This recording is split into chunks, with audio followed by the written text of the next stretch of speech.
Ladies and gentlemen, I am joined by my good friend Jennifer Avery to discuss part 5 of our ongoing seminar series on Jane Austen's Pride and Prejudice. Jennifer, why don't you take it away? What do you want to talk about today? Oh, first, before we do that, I want you to tell everybody what you do and how they can get in touch with you. Okay, well, I'm a content editor, as I've mentioned before, and I edit for continuity as well as grammar and for sentence structure and flow. And if you would like to talk to me about my editing the first 20 pages as a sample, my email address is javerysce@gmail.com, and that is javerysce@gmail.com. And I'm also happy to tutor grammar and literature and creative writing. Fantastic, fantastic. So what are we going to be talking about today? Okay, well, we are on chapter 12 of Pride and Prejudice, and poor Lizzie and poor Jane are still at Netherfield, and but they're almost done. Jane is almost well, and so they decide they kind of have a conversation with each other one morning and say, hey, well, let's send a note home and see if Mom will let us come home. And they get a note back from Mrs. Bennet, and she's like, no, you can't leave yet. You need to be there for a whole week, so I'm not going to send the carriage for you until Tuesday. Well, this is just not going to work for the sisters because Lizzie is really tired of having to spend so much time with Mr. Darcy and Miss Bingley and Mr. Hurst and all these people that she doesn't really like that much.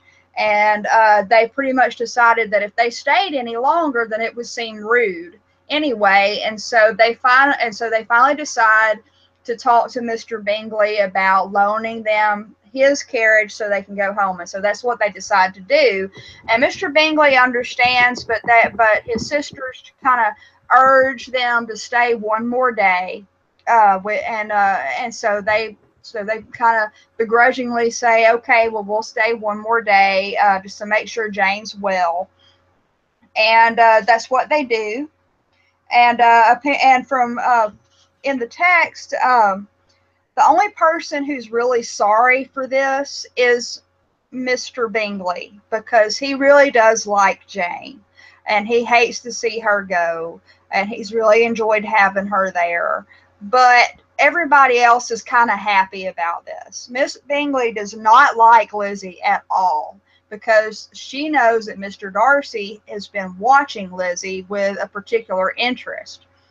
Mr. Darcy is really ready for Lizzie to go because he's really beginning to like her, and he knows that if he starts to like her, that nothing would ever come of it because of the difference in their social standing and the difference in their estates and the money and all of that. And so Mr. Darcy's happy to see them go. And so finally, they do kind of head home. And like this one little bit right here that I want to read about Mr. Darcy, and you really see like this kind of plants the seed for what happens later on in the book when Mr. Darcy and Bennett and Elizabeth get together again later on. To Mr. Darcy, it was welcome intelligence. Elizabeth had been at Netherfield long enough. She attracted him more than he liked, and Miss Bingley was uncivil to her and more teasing than usual to himself. He wisely resolved to be particularly careful that no sign of admiration should now escape him. Nothing that could elevate her with the hope of influencing his felicity. Sensible that, if such an idea had been suggested, his behavior during the last day must have material weight in confirming or crushing it. Steady to his purpose, he scarcely spoke 10 words to her through the whole of Saturday. So basically, he knows the way that he acts the last day that she's there is going to leave a stamp in her mind and other people's minds about how he feels about her. And so he's very careful to not pay her any attention for the whole last day, and that's exactly what he does. And so finally, after they go to church, which this is on a Sunday, they Elizabeth and Jane head home. And when they get home, Mrs. Bennet's not happy to see them. Mrs. Bennet wanted them to stay longer, and she kind of gets on to them for using Mr. Bingley's carriage. Oh, what will he think of us? And so they and pretty much all. And Mr. Bennet, bless his heart, he says that. He says that the evening conversation when they were all assembled had lost much of its animation and almost all of its sense by the absence of Jane and Elizabeth, is how Mr. Bennet sees it. Then basically Mary's sitting there studying, and Lydia and Kitty are talking about officers as they usually do, and that's the end of chapter 12. And chapter 13. Now here comes a new character. Mr. Bennet says to Mrs. Bennet, well, I hope you have a good dinner prepared because we're going to have a guest. Immediately, Mrs. Bennet says, oh, Mr. Bingley's going to come and have dinner with us. And Mr. Bennet immediately says, no, it's not Mr. Bennet. It's not Mr. Bingley. It's somebody I've never met. And the person that he's talking about is Mr. Collins. Now, Mr. Collins is Mr. Bennet's nephew. It's his brother's son. And Mr. Bennet and his brother did not get along well with each other. But because Mr. Bennet did not have any sons, his estate is entailed away to the nearest male relation, who is Mr. Collins. And so now the guy who's going to inherit Longbourn, the house where all the Bennets live, he is coming to dinner. Now, Mrs. Bennet is immediately offended by this. She just complains about him for 2 or 3 paragraphs, but she doesn't really. But because Mrs. Bennet's kind of dim, she doesn't understand that there's nothing that can be done about it, and it's not even Mr. Collins' fault. It's just the way that the terms are written. It's the law. They have to abide by it, and there's nothing they can do about it. So the daughters aren't going to get the house, and as soon as Mr. Bennet's dead, Mr. Collins will be able to come in and start living at that house, and he can do with the daughters anything he wants to, essentially. But Mr. Bennet reads a letter from Mr. Collins, and this letter is the first indication of the kind of person we're dealing with here. Okay, so first of all, things you need to understand about Mr. Collins. Mr. Collins is not very bright. He's not very bright at all. He's gotten lucky, and he is the clergyman for a parish that is adjacent to Rosings Park, which is the home of Lady Catherine de Bourgh. Now, a lady and lord, these are very high. So these are very high ranks during that time. The House of Lords in the Parliament, they're basically like the Senate. And so, and the lords are all landed gentry, but they have a lot of influence, a lot of pull, and they're from old families. So they have all of these things in their favor. And Lady Catherine is the widow of a lord. Okay, and so Mr. Collins is in charge of the parish near Lady Catherine's home, and all he can talk about is how marvelous Lady Catherine is, how beautiful her house is, how and a word that he uses a lot is the word condescension. Lady Catherine shows me, let me see, she shows me such condescension. Let me find it here. Okay. He had never in his life witnessed such behavior in a person of rank, such affability and condescension. The word condescension in the modern sense is a negative, and we kind of see being condescended to as being an insult. But in in older texts and the history of English, condescension basically means paying attention to someone lower than yourself. And so Mr. Collins uses it as a positive, even though for the most part, even at this time in English, it was mostly viewed as a negative thing. He talks about how Lady Catherine shows him such condescension. So that's something you need to understand about that. So the letter that he writes is basically saying, oh, well, the disagreement subsisting between yourself and my late honored father always gave me much uneasiness. And since I have had the misfortune to lose him, I have frequently wished to heal the breach. But for some time I was kept back by my own doubts, fearing lest it might seem disrespectful to his memory for me to be on good terms with anyone with whom it had always pleased him to be at variance.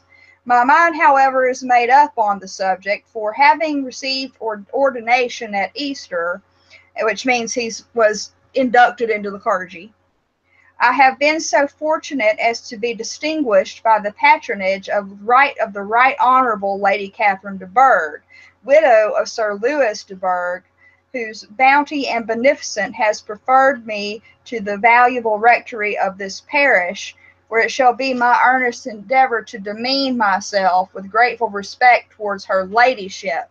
So the only important thing that he sees about joining the clergy at this point is that it is for for Lady Catherine's parish, and even his desire. He says even his desire to make peace with Mr. Bennet stems from Lady Catherine, from feeling this importance of being the clergyman for Lady Catherine. And so everything stems from her and his relationship to her. And so he says that he wants to make amends to the daughters of the house because they can't have this house when Mr. Bennet dies. He feels guilty about it, and so he wants to make amends to them. And at this point, nobody knows what that means. But in any case, Mr. Bennet says that they're going to expect him at 4 o'clock that day. And when he arrives, actually, after he reads the letters,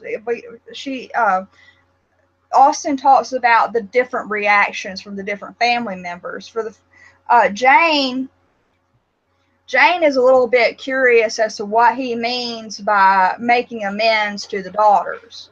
Elizabeth can't get over his deference for Lady Catherine and his kind intention of christening, marrying, and burying his parishioners whenever it were required. And Elizabeth thinks that he must be an oddity. And Elizabeth gathers from just this letter exactly what he is, which gives you a really good insight into how incisive Elizabeth is about characters, about people.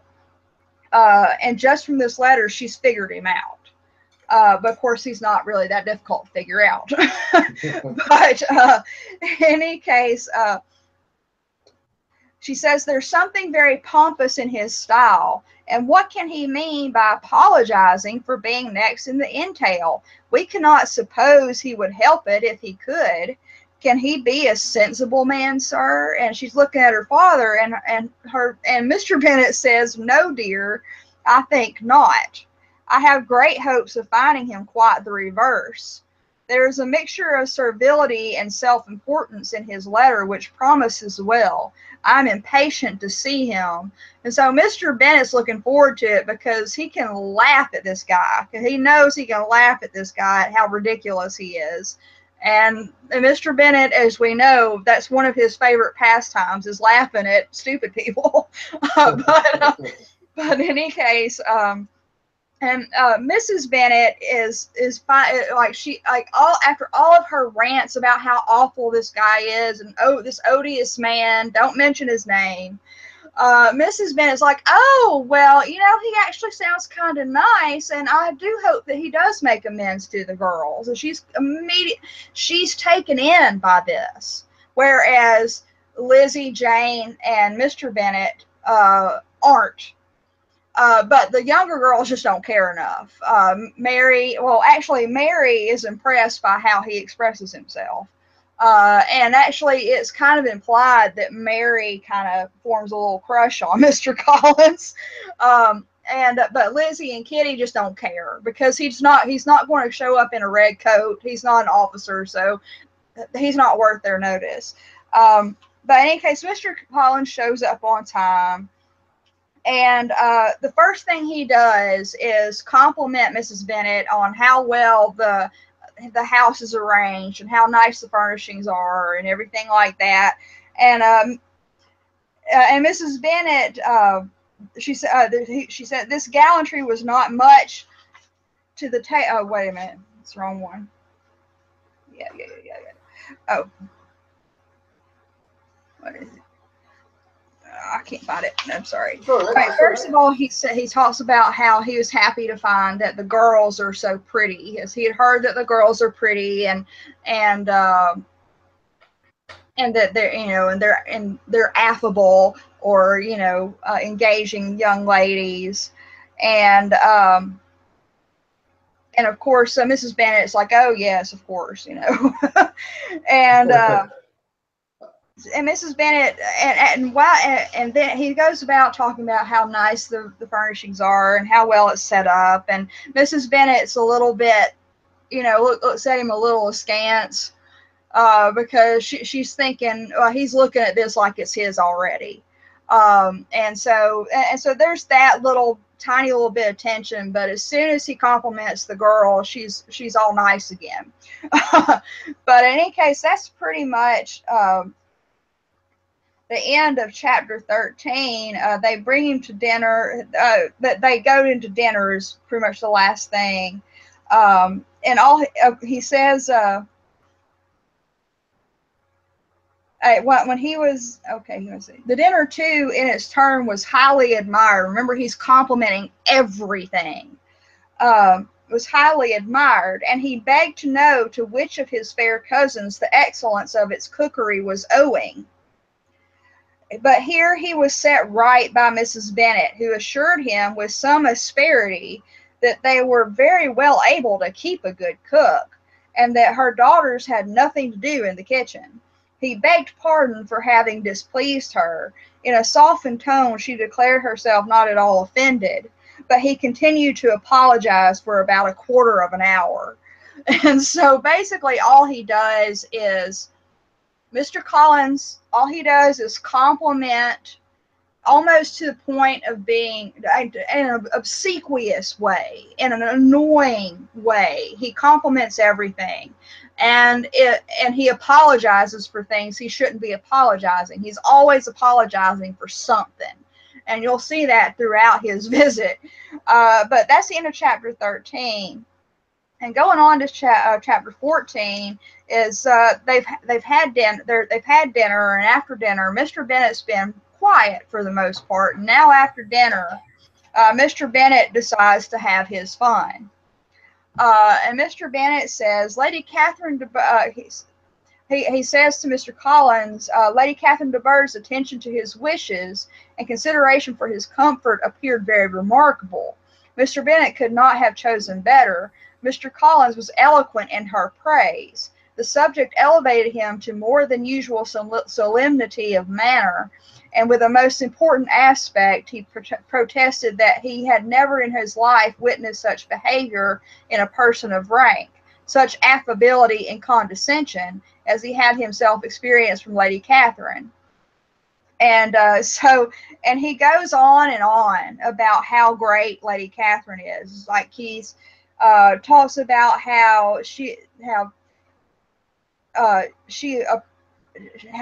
approved of all of his sermons, and she's invited him to dinner. She even asked him to play cards with her once, and she actually visited him at the rectory and made some suggestions to put shelves in the closet. So he goes on and on about this. And then they start asking some questions about if she has any kids, if she has any children. And then he starts talking about Mr. Berg. And he's, let me see. Okay, he says, he says, I have more than once observed to Lady Catherine that her charming daughter seemed born to be a duchess, and that the most elevated rank, instead of giving her consequence, would be adorned by her. These are the kind of little things which please her ladyship, and it is a sort of attention which I conceive myself peculiarly bound to pay. And so basically, first of all, Mr. Berg, Lady Catherine's daughter, is sickly. And she's small, and she gets sick really easily, and she doesn't really go out. She doesn't really do anything. And so all she does basically is stay home with her mother. But Mr. Collins says, oh, well, talks about the compliments that he pays to Anne de Bourgh. And he actually admits, I conceive myself peculiarly bound to pay these attentions. Like he's purposefully and falsely almost praising this lady. And Mr. Bennet notices this. He says, you judge very properly, Mr. Bennet, said Mr. Bennet, and it is happy for you that you possess the talent of flattering with delicacy. May I ask whether these pleasing attentions proceed from the impulse of the moment, or are the result of previous study? So this is one of my favorite, this is one of the funniest lines, in my opinion, in this book. It's because he's basically saying, so basically every compliment you pay does it come from your actual thoughts at the moment, or does it come from you forming these compliments yourself when you don't? And he said, and Mr. Collins actually admits they arise chiefly from what is passing at the time. And though I sometimes amuse myself with suggesting and arranging such little elegant compliments as may be adapted to ordinary occasions, I always wish to give them as unstudied an air as possible. So he's admitting to being insincere here, and he doesn't even realize it. And that's how important rank is to some people in these books, is that they are willing to basically lie, to shove their noses firmly into the rear of the people that they're trying to please. And that's exactly what Mr. Collins is. He's a sycophant. He's a complete and utter sycophant. And that's pretty much the whole of his character, is the fact that he is a sycophant. And then we find out, let me see here. Okay, and Mr. Bennet, and so Mr. Bennet is really amused by all of this, everything that Mr. Collins has been saying. But after they had tea and after they've been sitting together for a little while, Mr. Bennet's had enough, and he goes to his library and closes the door and has his time to himself. And so the ladies try to get Mr. Collins to read to them. And Mr. Collins readily assented, and a book was produced. But on beholding it, for everything announced it to be from a circulating library, he started back, and begging pardon, protested that he never read novels. So basically he never reads novels. It's like he won't even touch a book from a circulating library because he's got this elevated idea that he's gotten from Lady Catherine.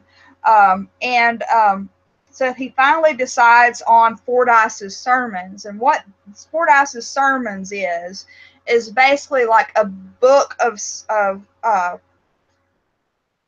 religious sermons directed at women. And that's basically what this is. And of course, this is something that none of the girls are particularly interested in, especially Kitty and Lydia.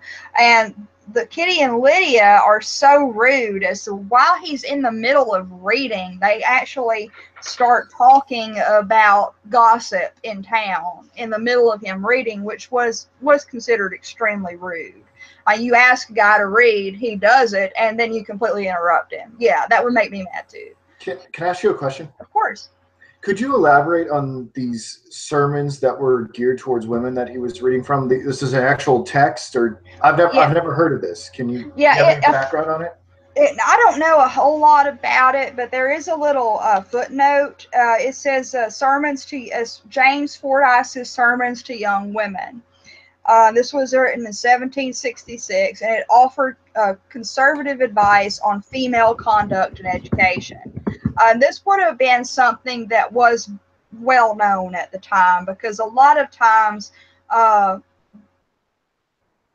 sermons and lectures were put in book form for people to read at home. And this is one of those that was meant specifically for young ladies. And it says it's conservative, which means basically shut up and do what your husband tells you. And you know, be ladylike and don't talk too much, and you know, that sort of thing. That's what it means by conservative advice. And now this is conservative for 1766, so imagine what we're talking about here.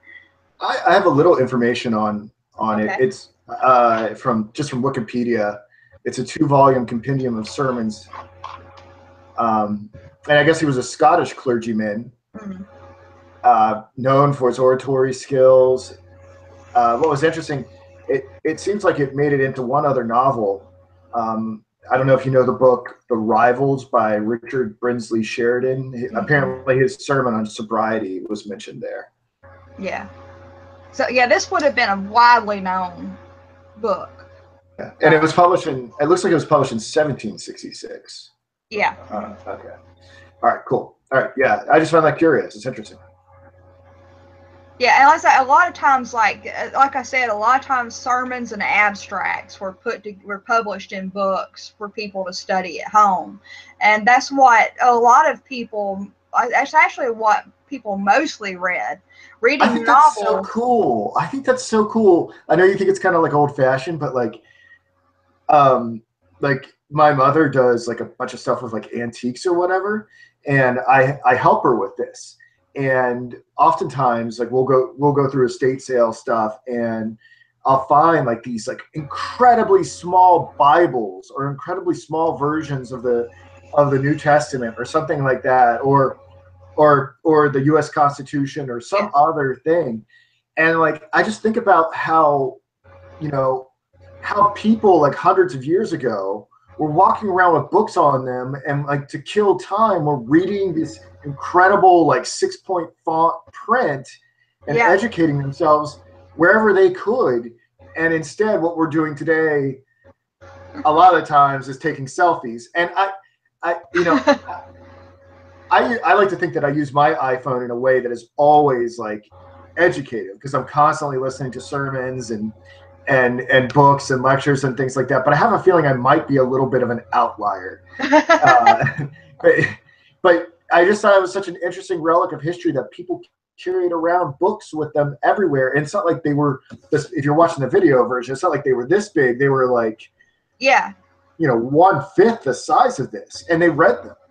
Yeah, absolutely. Yeah, many books, especially novels at the time, and these books of sermons and things like that, they were very small for, like you said, for that reason, so that people could carry them around and read them whenever they had, whenever they had to wait on something or found themselves somewhere, or but yeah, I mean that's that, and as I was saying, at this time, people mostly read nonfiction.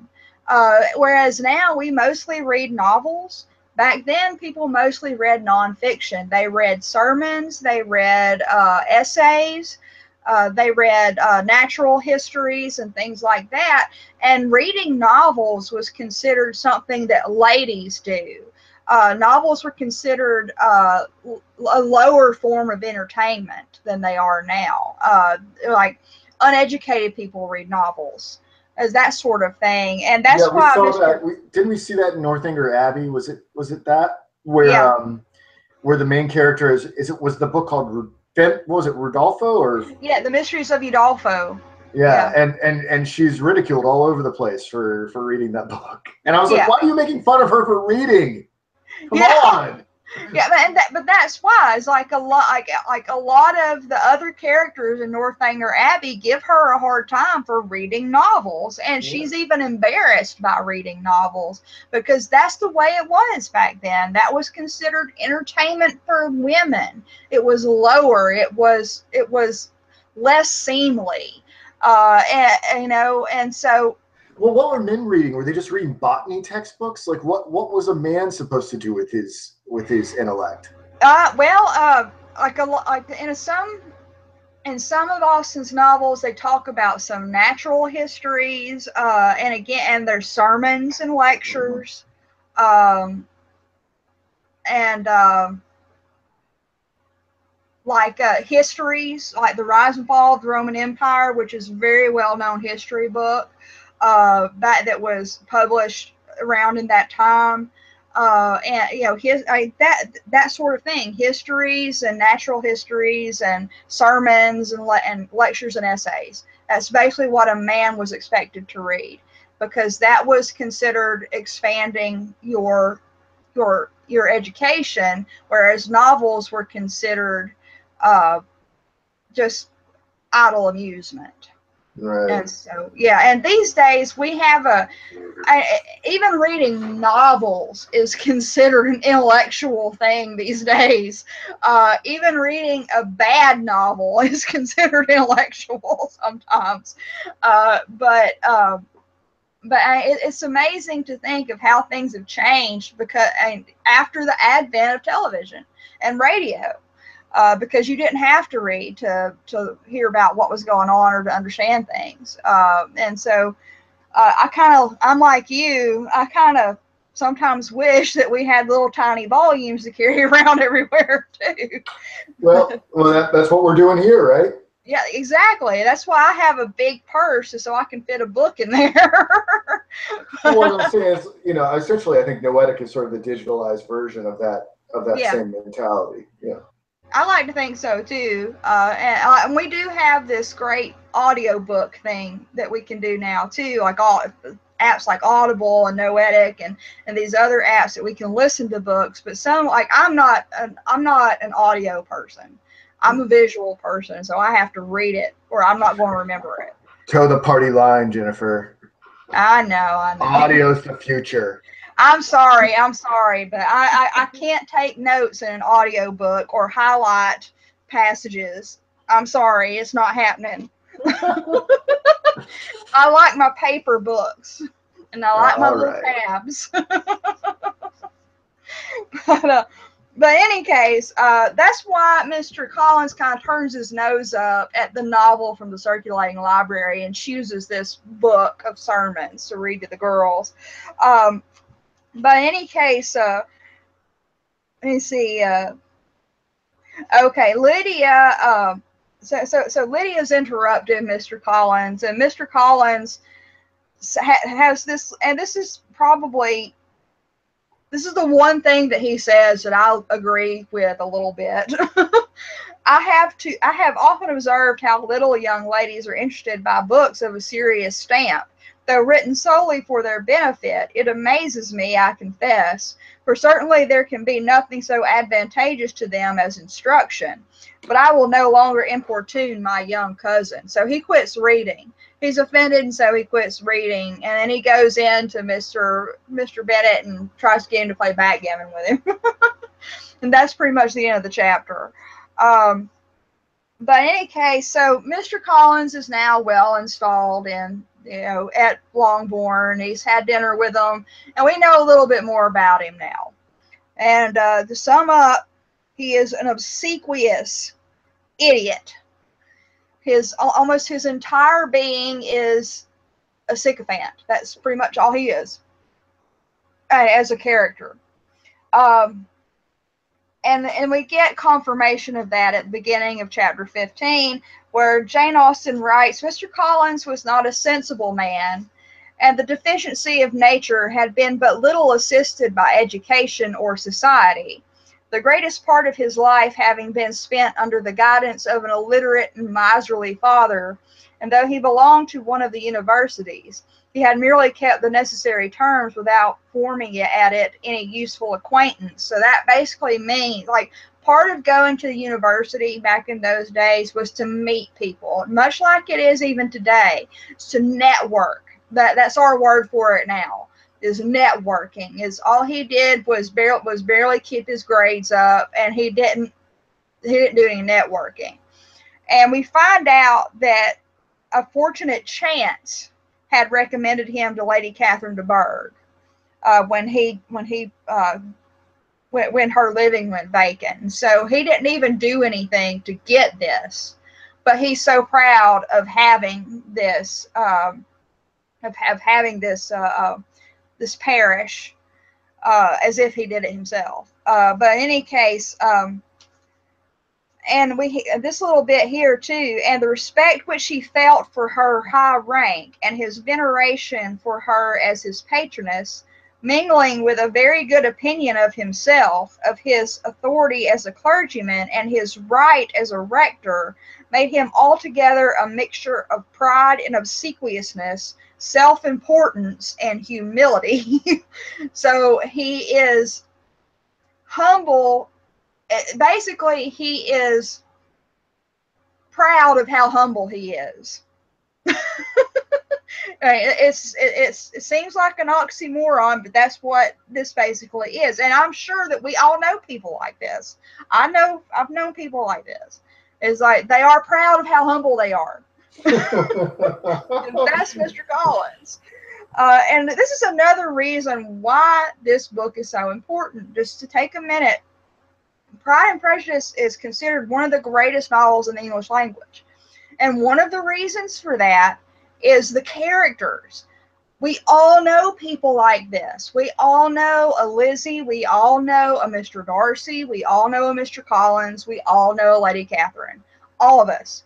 And it may be in different contexts, maybe different, slight little differences, but we basically know these people. And that's why this is so important, is because her characterizations are flawless in this book. Like, she's got every single one of her characters pegged inside and out. And Mr. Collins is a great example of that, I think. But in any case, so she goes on in the narrative that now that he has a good income, now that he's got this house, now that he's got a place, he's looking to get married. And part of the reason why he thinks he needs to get married is because Lady Catherine said he should. And his plan, and we find out that he had planned on choosing his wife from the Bennet girls. Oh boy, won't they be so excited? And so we find out that his first object is Jane, obviously, because she's the oldest and she's the prettiest and she's the sweetest, and we know that.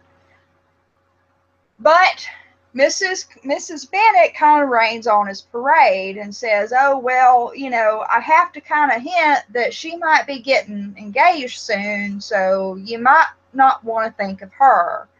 And so immediately, and it says here,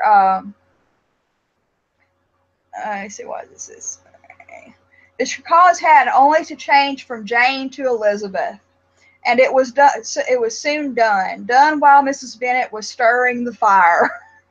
So essentially, because Lizzie is the second oldest, the second prettiest, and the second sweetest, he decides on Lizzie. And bless her heart, because Mrs. Bennet thinks it's a great idea.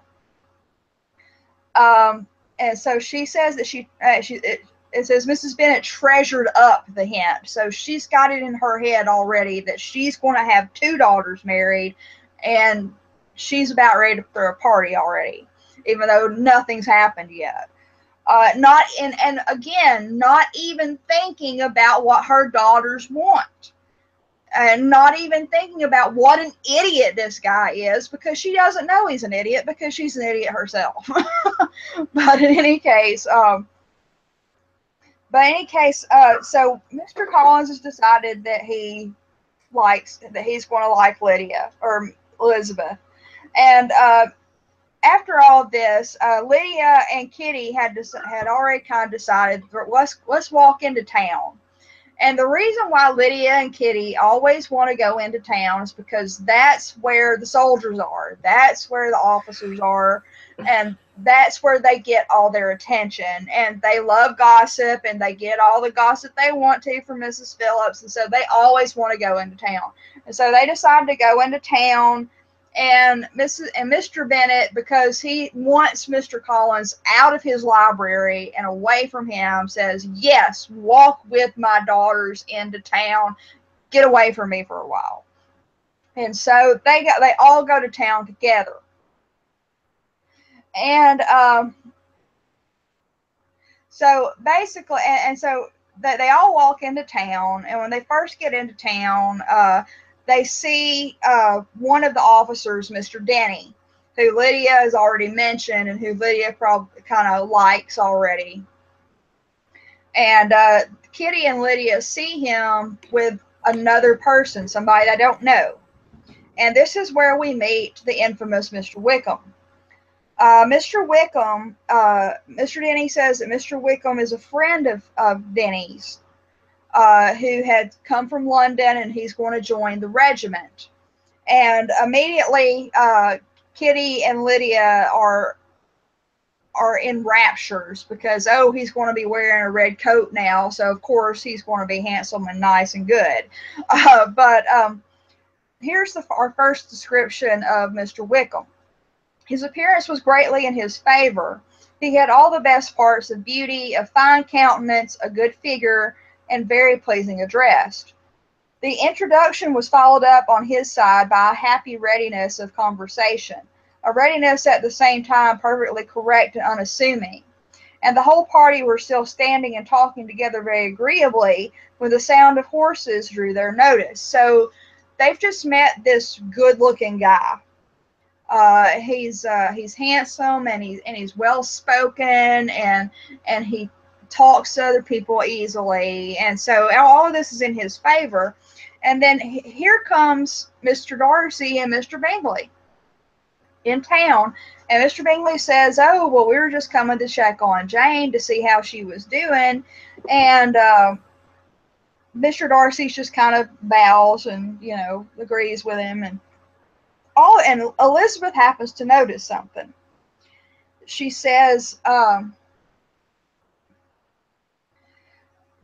I say, okay, Mr. Darcy corroborated it with a bow, that is, to inquire after Jane, and was beginning to determine not to fix his eyes on Elizabeth, when they were suddenly arrested by the sight of the stranger. And Elizabeth, happening to see the countenance of both as they looked at each other, was all astonishment at the effect of the meeting. Both changed color. One looked white, the other red.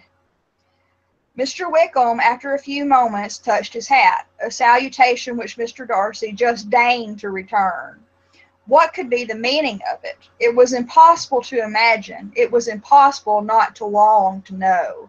So Elizabeth catches this little exchange between Mr. Wickham, who they have just met, and Mr. Darcy.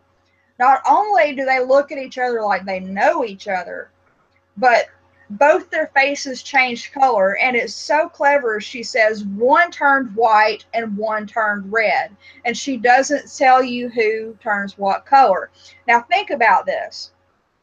When somebody turns white, what feeling do you associate with somebody's face turning white? Fear, maybe? Shock? Okay. What color do we what do we associate a face turning red with? Embarrassment or anger.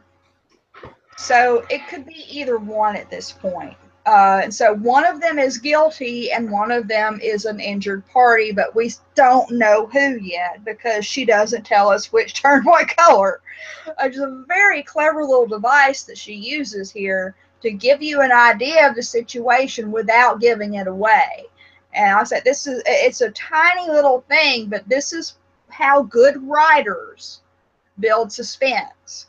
This is how good writers plant a seed for a story. So we've got this exchange, and Mr. Darcy just barely acknowledges this guy. And he almost immediately rides off with Mr. Bingley. And so Elizabeth's sitting here puzzling over this whole thing when they finally decide to go to Mrs. Phillips's house. And remember, Mrs. Phillips is Mrs. Bennet's sister. Or it's Mrs. Bennet's sister who's married to an attorney in town, and so they're seeing their aunt. And we learn a little bit about Mrs. Phillips. Mrs. Phillips is a notorious gossip. She lives right in town, and she can see everything that goes on the high street. And a good little example of that is she was eagerly expressing her surprise at their sudden return home. That is Jane and Elizabeth, because she knew they were at Netherfield. Which, as their own carriage had not fetched them, she should have known nothing about it. If she had not happened to see Mr. Jones's shop boy in the street, who had told her that they were not to send any more draughts to Netherfield because the Miss Bennets were come away. So we learned that just by she talks to everybody in town, trying to get little bits of news, and so she knows. She said she wouldn't have known about, and she's a little bit offended that she wouldn't have known that Elizabeth and Jane had come home from Netherfield if she hadn't asked the shop boy about it and found out that they weren't sending medicine to Netherfield anymore. But in any case, she's a notorious gossip, and that's why Lydia and Kitty love to go see her, because they're both notorious gossips too. But in any case, they introduce him to Mr. Collins, introduce her to Mr. Collins, and Mr. Collins proceeds to apologize for showing up unannounced, and all his civilities and apologies notwithstanding, Mrs. Phillips is kind of impressed by it. It's like, oh, well, he's so nice, and again, she's a little bit dim like her sister, doesn't see beyond it. But she loses interest in Mr. Collins pretty quickly, and they start talking about Mr. Wickham. And we find out that Mrs. Phillips had been watching Mr. Wickham and Mr. Denny from the window the whole time. And she was watching everything go down from her window. And the Lydia and Kitty trying to ask her more questions about Mr. Wickham, but she only knows as much as they do that he was a friend of Denny's, and that he'd come from London, and he was going to take up a lieutenantship in the Corps. She said she had been watching him the last hour, she said, as he walked up and down the street. And had Mr. Wickham appeared, Kitty and Lydia would certainly have continued the occupation. But unluckily, no one passed the windows now except a few of the officers, who, in comparison with the stranger, that is Mr. Wickham, were become stupid, disagreeable fellows. And so now Mr. Wickham showed up, and nobody else is anywhere near as cool because of the novelty and because he's good looking. That's it. And so in any case, Mrs. Phillips invites the girls to come and have dinner with them, and she says, "Oh, well, I'm going to invite some of the officers too." And so they decided to come and have dinner with Mrs. Phillips the next night. And we get one last little dig at Mr. Collins, and that Mr. Collins, on his return, highly gratified Mrs. Bennet by admiring Mrs. Phillips's manners and politeness. He protested that, except Lady Catherine and her daughter, he had never seen a more elegant woman, for she had not only received him with the utmost civility, but had even pointedly included him in her invitation for the next evening, although utterly unknown to her before. Something he supposed might be attributed to his connection with them, but yet he had never met with so much attention in the whole course of his life. So this guy is all superlatives and a nose up the butt. But in any case, and that's the end of chapter. Chapter 15, and that's probably a good stopping point. But again, just to kind of recap, Mr. Collins. We meet two characters who are going to be pretty important later on in these few chapters. The first of which is Mr. Collins, who, as I've said, is an idiot sycophant, and Mr. Wickham, who is this dashing, good-looking, well-mannered fella, who, by the way, does not like and is not liked by Mr. Darcy. And so we know how Elizabeth feels about Mr. Darcy. She doesn't like him, even though the reader knows that Mr. Darcy is attracted and likes Lizzie. Lizzie still doesn't like him. Okay. She's still convinced that he's this proud, disagreeable guy who's just looking down on her. And so her immediate thought, and so, given this, you can imagine what her first thought of this weird exchange between the two men is that, oh, well, Mr. Darcy did something wrong to this nice, open character, open, good-looking man. Because I know I don't like Mr. Darcy, but I think I might like this guy, so Mr. Darcy must have done something wrong. And that's where the prejudice part comes in. We know the pride part is Mr. Darcy at this point, and we know that the prejudice part is Lizzie at some point. But throughout the course of the novel, you begin to understand that it's pride on both their parts and prejudice on both their parts. Whereas one is more is one or the other, where they're one or the other at the beginning, it kind of morphs into that both of them realizing that it's both for both of them. So in any case, Lizzie's already made up her mind about Mr. Darcy, and she's kind of already made up her mind about Mr. Wickham. And this is extremely important for later on. So just don't forget that. And just a quick literary nerd thing here is the fact that we know that Mr. Darcy likes Lizzie, but Lizzie doesn't. That is dramatic irony. Dramatic irony is where the reader knows, but the characters don't. It's like when you, in a horror movie, and you see the ghost, but behind the character, but the character hasn't seen the ghost yet. That's dramatic irony. And just remember that, because rain on your wedding day is not irony. So that's pretty much it. And next time we'll start with chapter 16 and Mrs. Phillips's party. Right on, right on. Well, thank you, Jennifer. Another excellent lesson. And I'll have this edited and up on all the traditional platforms and on the Noetic app as well. So, yeah, everybody have a great weekend. Thank you.